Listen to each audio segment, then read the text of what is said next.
Welcome to LiveDaf, your online Daf Yomi Shir. Shalom Aleichem, welcome back to today's Daf, Maseches Talmud Daf Chav Zayin.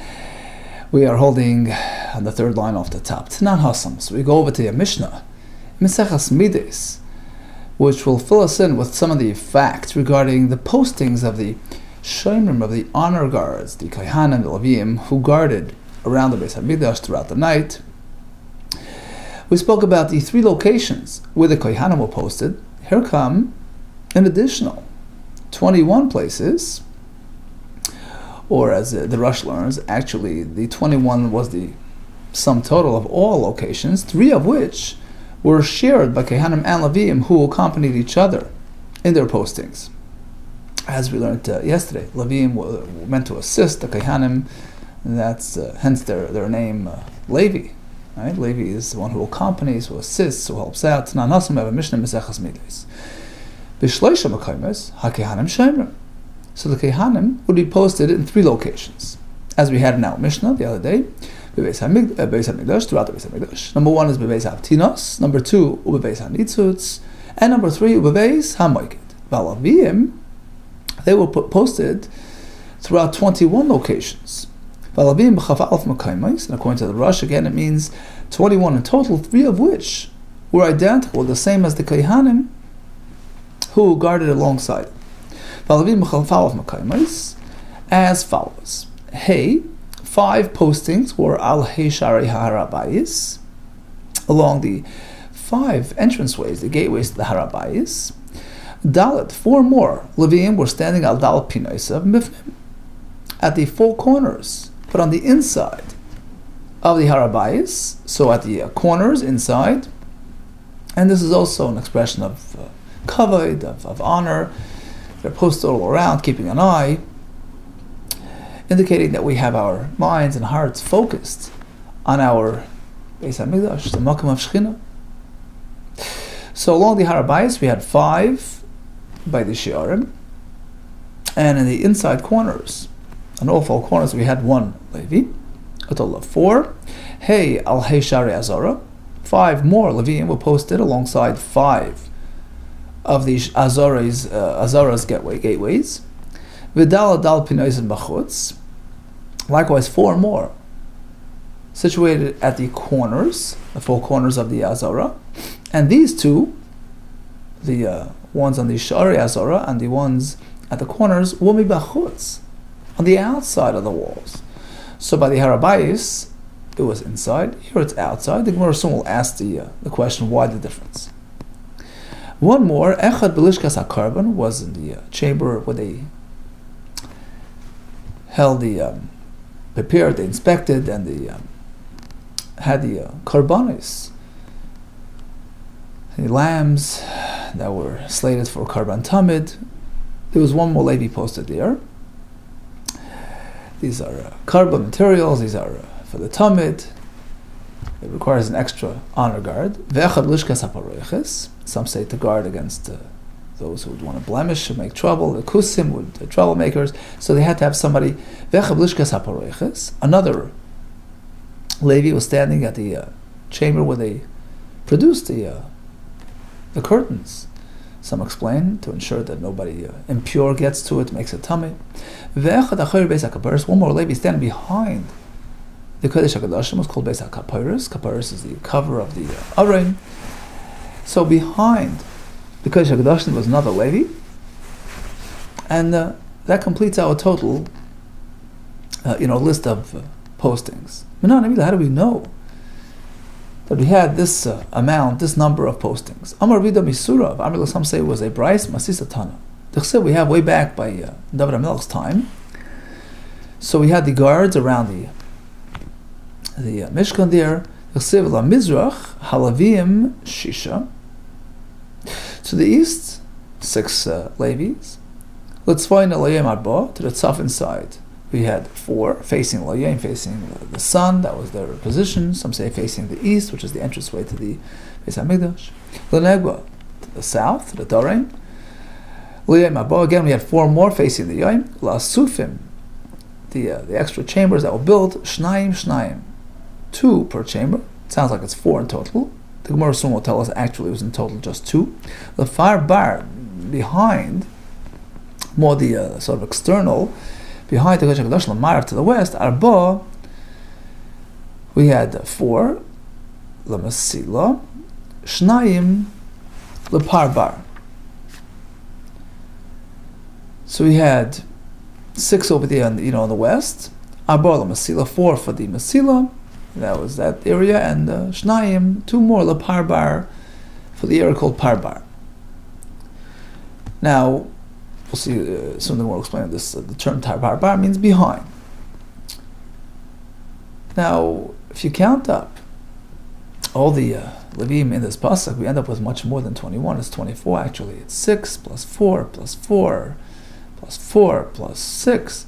Amri, so the question was posed, you have 24, not just 21. Amr Abaye. No, you added an extra 2 there. The Mishnah means la'asufim shnayim. To each one of the 2 rooms, we had 1 for a total of 2 Levim, but it was 1 per room. So you deduct. You thought it was 4, deduct 2, it's really just 2. Akati Esrim Mitzrei Hava. Okay, you deducted 2 from 24, still holding at 22, which is 1 more than the what the Mishnah posted. The answer is like this. Haich the Parba, the one that was behind the Kodesh HaKadoshim, was a little bit of a lonely posting. Really, he was one person, Chadhava, but they asked another Levi to come by, on occasion, keep him company. But he wasn't really an official guard. But Safsa, there was another one. But Safsa, to keep him company, would sit there, because he was standing behind. There was a very little traveled area, very lonely. So he would keep him company, but he wasn't really an official guard. So really it was 21. My Laparbar, what does Laparbar mean? Omar, like a person would say, klape bar. Parbar is like klape bar, towards the external, or towards the outside of the Azor. It was all in the back, an isolated, area. Another way to explain and to reconcile the numbers, really it was, the pasuk is mentioning 24. As the pasuk refers to it as 24. How does that work with 21? 3 of these postings were really the Kaihanim. Only 21 of the 24 was really Levim. So out of the 24 Shemrim referred to in the pasuk, 3 were Kahanim and 21 Levim. And as the Rush explains, those 3 locations that the Kahanim were posted were shared by Kahanim and Levim. So really it was a total of 21. But what do you mean? The pasuk we just quoted clearly refers to 24 Levim, and you're telling me 3 of them are Kahanim?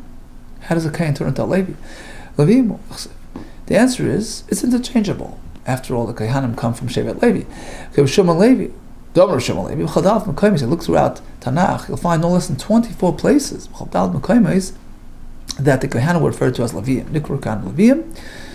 Here comes one example. The Kahanim Levim, Bnei Tzadik. The Bnei Tzadik were Kahanim, also called Levim. So you see, it's interchangeable. Now let's go back to that Mishnah. Specify the postings, the locations of the postings. Chamisha, 5 were standing al Chamisha Shari Harabayis. Varba, and 4 more al Harapinois of Mitoichai, on the inner 4 corners of the Harabayis. 5 more Hey al Hey Shari Hasara, along the 5 Sharim of the Hasara. Varba al Harapinois Mechutz, and 4 more at the far corners of the Azara, but these last 2 groups were on the outside. By the Harabayis, they were on the inside. Maishna, why this difference? That Harabayis, by the Harabayis, we positioned them on the inside of the gateways, inside of the corners. Why by the Azara do we go to the outside? The answer is like this. It was for their convenience. Harabayis, the Itama, by the Harabayis postings, if they, get tired out, after all, it's an all-nighter, right?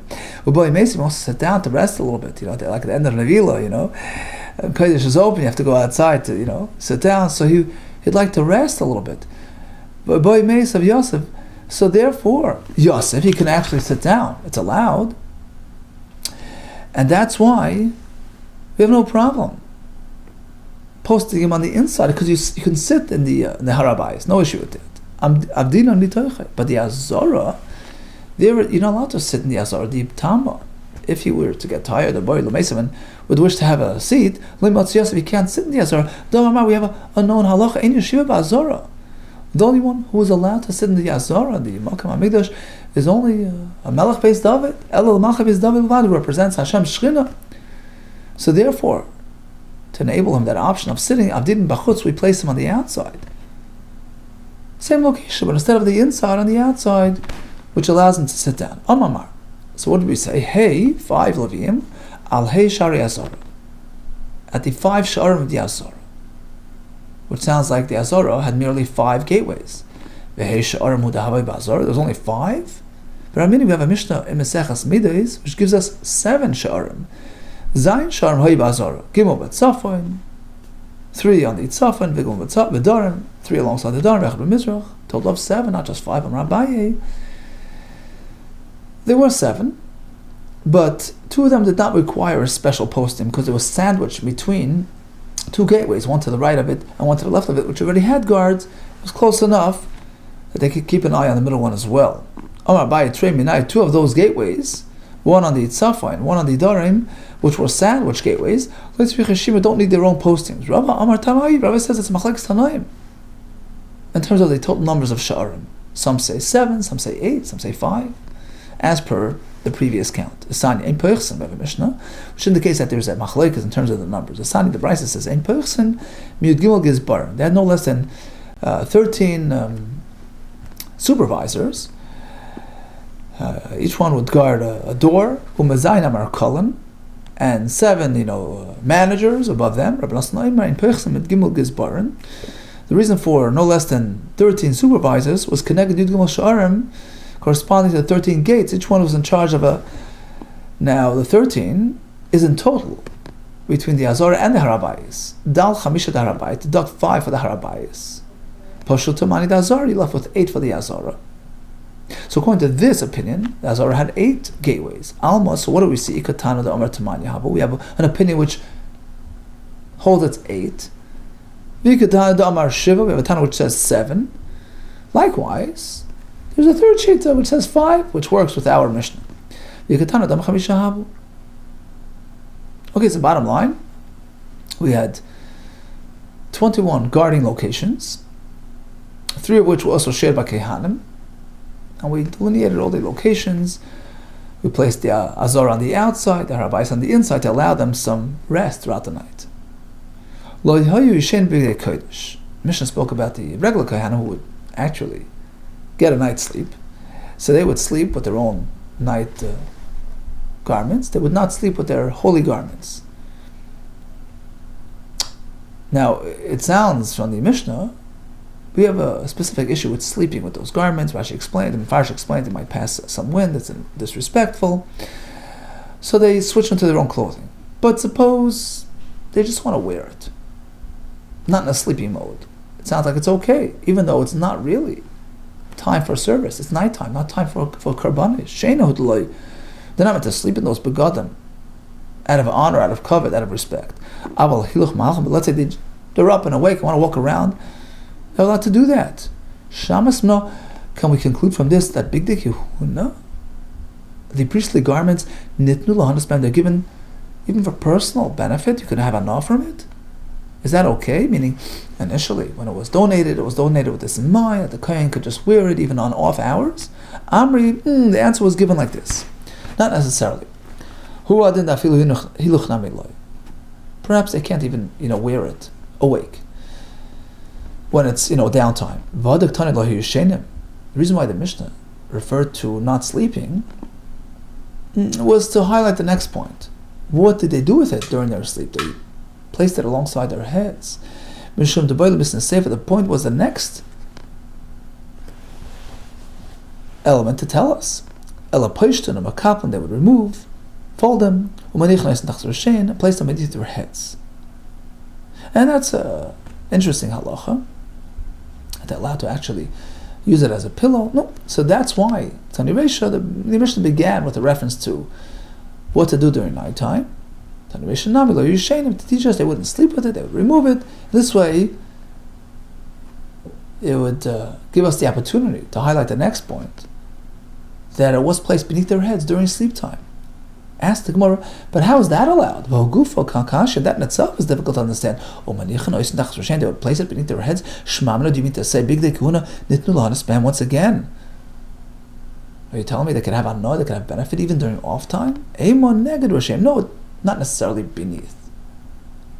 When it says Tachas Rashem, Tachas can sometimes mean alongside. And that's what it means over here. Opposite, alongside their heads, beside them. So it wasn't really lying on them. Rapapa still says Rapapa. Interesting. Chiddush Mamina, we can conclude from here, we can prove that Tefillim, Natzad Shari, and the fact that, we're not concerned about the Kohen accidentally rolling over onto his big dekuna, using it as a pillow. We're not concerned about that, even though it's Issa D'Oraisa, would be a question of Me'ilah here. So likewise, a person is allowed to place his tefillin alongside him while he's sleeping. Shema minot tefillin minatzad shari. It's okay to place the tefillin alongside you during sleep time, without a concern that he might roll over on them. He might roll over enough and land on the tefillin and, ruin them or be disrespectful to them. I'll even prove to you the Keneged Rashem that it means next to their heads. The Amr Tachas Rashem, because if you're going to insist that it was literally beneath their heads, there's really another issue as well, which you're not going to really be able to resolve. It's true, granted, the Nitnu Lahanas Behem. Let's say you'll take the argument that the Big Tekuna will allow it to be worn even during off hours. Let's say. Because, as we said, the initial intent when donating was to give them broad, leeway. But there's another issue, which cannot be leewayed. There's no wiggle room on Kalayim. Typically, Mishum Yisur to Kalayim. Forget about the Isra Hana. What about Isra Kalayim? Which of those begadim were made of? The belt of the Kohen head, either regular Kohen or a mix of wool and linen. And that's not allowed unless he has a special dispensation during the Avodah, but otherwise, just during nighttime. How could you benefit from Kalayim? How could you lie on Kalayim? We turn to Talmud Bavli. Now, granted, according to the opinion that there was no Kalayim on the belt of the Kohen head, fine. So we got out of that issue. Avnetosh Kohen Gadol, the belt of the Kohen Gadol throughout the year, which was comprised of Kalayim, Avnetosh Kohen head wasn't comprised of the same material as the regular Kohen. So his was just plain linen, no issue of Kalayim. So that put that issue at rest. But according to the opinion that they had the identical material, the belt of the Kohen Gadol, but the Kohen head, they're both Kilayim and Kalayim, and now we're stuck. Perhaps you'll say, big deal, he's just lying on it, he's not wearing it. Kilayim Baliyah. Well, the Pasuk speaks about not wearing Kilayim, not placing Kilayim above you, covering yourself with Kilayim. Aliyah means have it above you, cover yourself. Levish means to actually wear. Who does those two uses are us aval meimach, but to just lie it to say beneath him shaper dami, that's okay. That's incorrect. Vatani have a brisa. True min Torah that's allowed min Rabbanan. We don't even allow that. Vatani lo yalo alecha. Torah says Kalayim should not come on you. But technically you can place it beneath you as a sheet. Chum disallowed it. Perhaps a little strand, a little thread, a loose thread, not a loose but protruding thread, will unwrap itself around on your flesh, on your skin. In this case, the beggar is now covering you, it's enclothing you to a certain extent. To concern perhaps what will get unwrapped around the person. Nima achas, one thread absar in his flesh. So you can't even lie on kalam. How could the kohen do that? Perhaps the mafsek midi. Perhaps he'll place something in between himself and the kalayim beneath, and that's also not allowed. Rabbi Shimon ben Pazi, Amar Rabbi Shimon Levi, Amar Rabbi Yosef ben Shaul. He quoted Mishum in the name of Kahal Kadisha, the holy community, Kila of Shabi Shalayim. Even that's not allowed. Afilu Esramat Soy, Su'al person has 10 mattresses piled up. The Kalayim Tachtain, beneath all 10, there's a bit of Kalayim. Also, Lishalayim, you can't lie on them. They don't differentiate between immediate and all the way down below. Don't lie, period. Just in case it's going to be close to you and wrap you. So for this reason, you have to say Ela Shmamino Keneged Rashain, that when the Kehanim slept alongside the begadim, it wasn't on the begadim, which were Kalayim. It means alongside them. Viboy is same, huh? Another way to answer this question would be Boys and Sheba and Kalayim. That although it was beneath their heads, but they did not put the Kalayim beneath their head. They had other begadim. Kalayim is only an issue with the belt, but the shirt, the pants, that was okay. Rav Ashi Amar, another reason why there's no Kalayim, you should big dikun and kashenheim. Big dikun were stiff material. We know that the threads were kafel. Shisha, there was 6-ply threads, and it made for a very stiff, rigid type of material, which doesn't really warm. Warming needs soft and pliable, layered, and if it's hard and stuff, it's a solid mass. It doesn't really have the same warming effect. In which case, since Minat Torah, this would be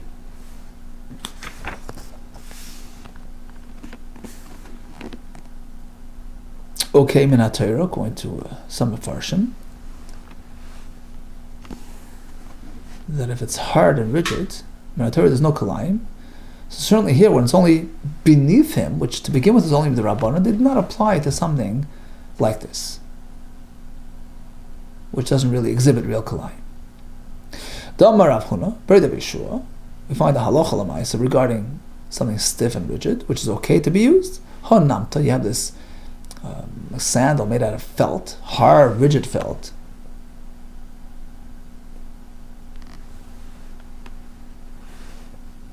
Ha namta,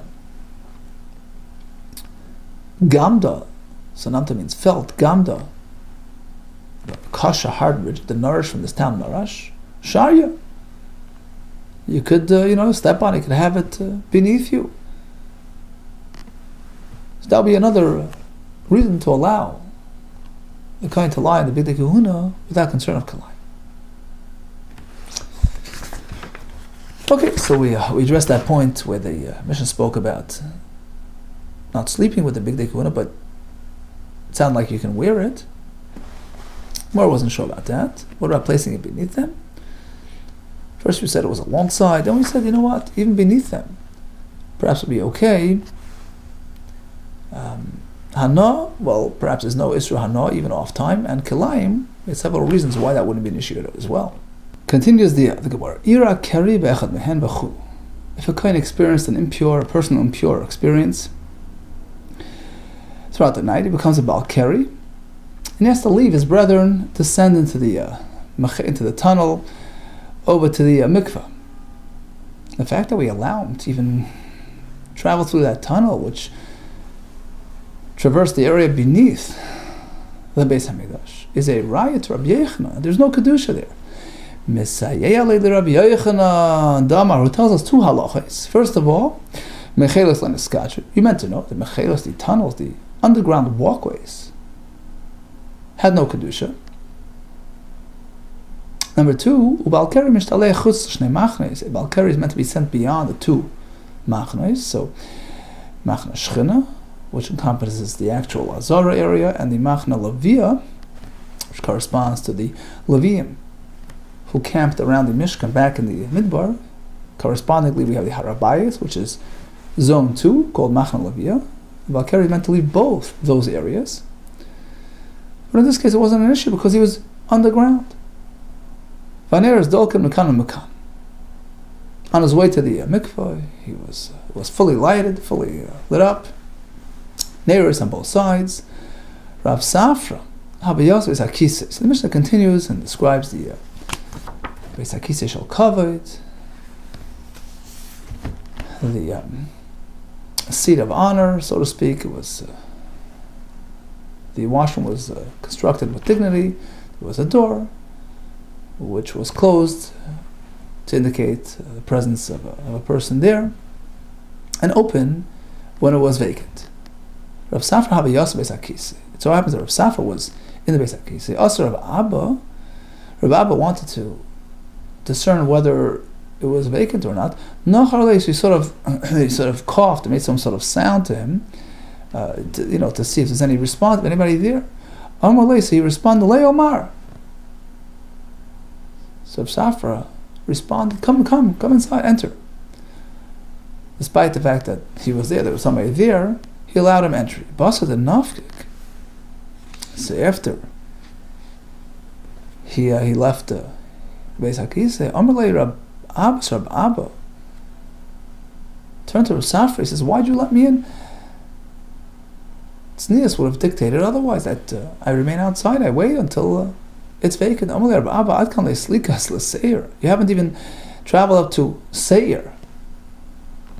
Some explain it's referring to Eretz Yisrael, where the Romans were ruling, Bnei Seir, the descendants of Esav, and they weren't really known for their tznius and their dignified way of life. So you haven't even gone there, and you're already influenced by them. Gamris, Mila de Seir, if you learned their lifestyle, the lack of tznius that you Lavach Yitnan, don't we know that Mishnah?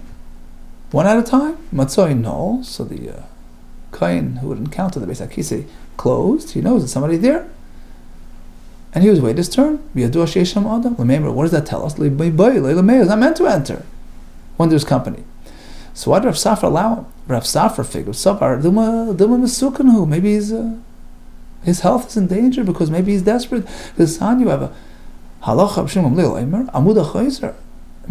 person meant to relieve himself immediately upon eating, because an amud ha'choiser, solid waste, which reverses back into the system, maybe a sudden day hadroikin can bring a person to a sickness called hadroikin, and likewise siloin ha'choiser, the arrival of the liquid waste which reverses back into the system, can bring a person chas v'shalom to health issues. Maybe a sudden day yirokin. So therefore, he allowed him entry despite the fact that it was inconsistent with the general etiquette of the Beis HaKisei. Amalei Rav L'Chia Brei. Rav turned to his son Chia. V'chein Amalei, likewise Rav Huna told his son Rabba, the Rabba Brei, some matters regarding personal health and personal dignity. Regarding relieving oneself, a person should accustom himself to relieve himself once at night, once in the morning. In those days, the ad-houses were at a town would be a big be burdensome to have to go travel out there. So do it in a time when there's nobody around. So this week, you could do it locally. Chashech, lashon chashech, when darkness arrives, taki nafshech, fix yourself, relieve yourself. And likewise in the morning, before it gets populated with kadim, early in the morning, get up, tuck in, nafshech, relieve yourself. Keichdle tirach, you wouldn't have to travel out at a distance. In the Beis HaKisei, toiv v'gli, only reveal yourself once you're in a sitting position, kasi v'kum, and reverse it when you're getting up. Cover yourself before you get up. And now regarding table manners. Shtoif v'shsi, before you have a drink from the glass, first rinse it off in case it had been used. Shtoif v'achas, before you put it down, again, shtoif, rinse it before you place it down, to prepare for the next person. And if you happen to be drinking water and you're sharing it with one of your students, shveich man, first do a little spill over the mouth area, rinse it off. This way you know it's clean and you can pass it on. Then serve it to your student. This will ensure proper hygiene. Because the Sani, as we learned in the Bryce, the person should not have a drink and pass that on to his Talmud, unless he does that spillover and washes out the mouthpiece. There was once a story about a Rebbe who was drinking, and he failed to clean the glass, and he passed it on to the Talmud, who was not really up to drinking his Rebbe's remnants. This Talmud was finicky. He didn't want to drink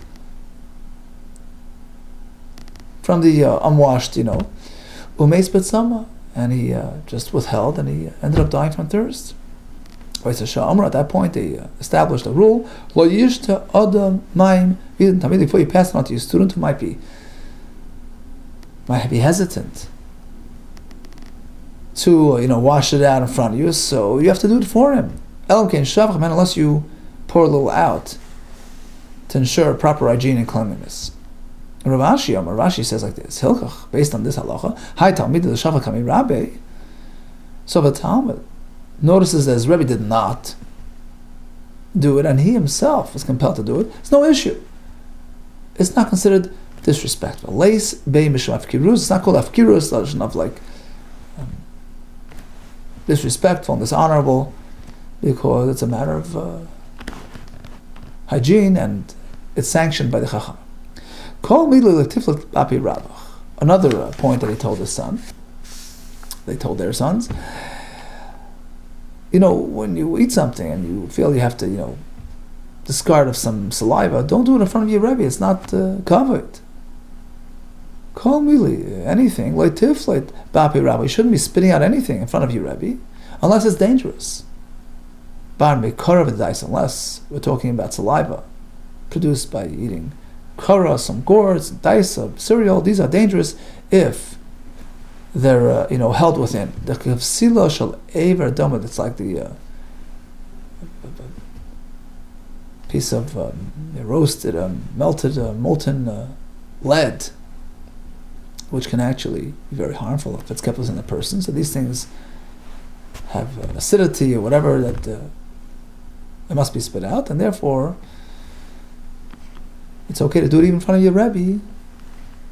Because of its urgency, it's not considered an affront or lack of kavod. Okay, so in a nutshell, we spoke about the various locations where the Kehanim and Levim were posted as Shmira along the Beis Hamikdash. We have a total of 21 locations, 3 of which featured both Kehanim and Levim. We had a machlekes regarding the exact number of the Sh'arim of the Azara, 7, 8, or 5. We spoke about the Kehanim not sleeping with Big Day Kodesh, but perhaps using it, wearing it or lying above it, without an issue of Isra Hana or Kalayim. The Balkari would take the subterranean tunnel without an issue. We spoke about matters of derech eretz, of tznius, and maintaining one's health, which is, of course, a mitzvah. There's a wonderful quote from the Chazon Ish. She once told somebody, maintaining one's guf, one's health, is a mitzvah bikur chaylim. You tend to think chaylim is the other person, but he says it's just as much bikur chaylim, taking care of your own self and preventing chas v'shalom, illness, and that's a mitzvah of bikur chaylim. Gewaldig. Okay, it should help us always be healthy and strong, ruchnis and bagashmias, emotionally and spiritually, financially. Gesundheit, ad mei v'eshem. Tzlacha rabba and kol tov.